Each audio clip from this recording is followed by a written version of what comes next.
नमस्कार दोस्तों, स्वागत है आपका तीज त्योहार चैनल पर। अहोई अष्टमी की दूसरी कथा। प्राचीन काल में झांसी के समीप दतिया नामक नगर में चंद्रभान नामक साहूकार रहता था।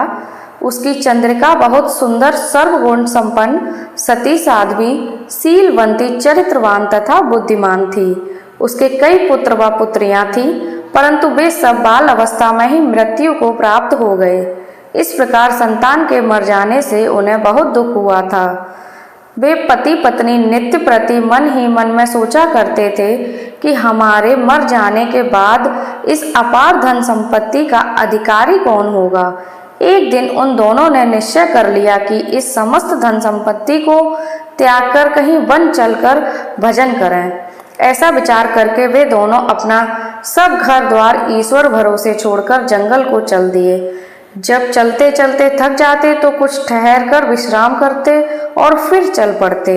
इस प्रकार चलते चलते वे दोनों प्राणी बद्रिका आश्रम के समीप शीतल कुंड पर जा पहुँचे। वहां पहुंचकर उन दोनों ने खान पान आदि सब त्याग दिया और निराहार अपने प्राणों को त्याग देने का निश्चय कर लिया। इसी तरह बिना आहार और जलपान के जब 7 दिन व्यतीत कर दिए, तब 7वें दिन आकाशवाणी हुई कि तुम दोनों प्राणी अपने प्राण मत त्यागो। यह सब दुख तुम्हें तुम्हारे पूर्व पापों से भोगना पड़ा है, सो अब तुम अपनी स्त्री से अहोई आठें, जो कार्तिक मास के कृष्ण पक्ष में आए, उसी आठें को अहोई माता का व्रत और पूजन कराओ। तब अहोई नामक देवी प्रसन्न होकर तुम्हें साक्षात दर्शन देंगी। तब तुम उससे अपने पुत्रों की दीर्घायु मांग लेना और व्रत के दिन तुम रात्रि को राधा कुंड में स्नान करना।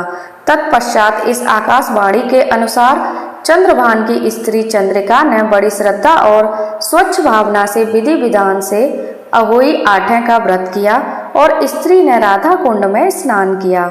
जब वे दोनों स्नान करके वापस लौटे तो उस पर प्रसन्न होकर अहोई माता ने प्रत्यक्ष दर्शन देकर वर मांगने को कहा।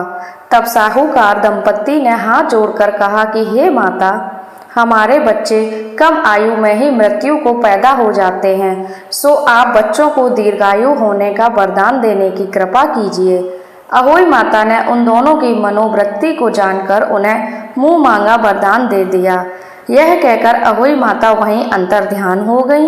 इसके बाद साहूकार साहूकारनी लौटकर अपने घर आ गए और अहोई माता की कृपा से कुछ ही दिनों बाद पुत्रवान हो गए और गुणवान बुद्धिवान पुत्र पाकर आनंद विभोर हो गए।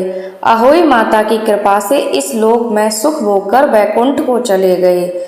जय हो अहोई अष्टमी माता की। ऐसे ही और वीडियोस के लिए हमारे चैनल तीज त्योहार को सब्सक्राइब करना ना भूलें।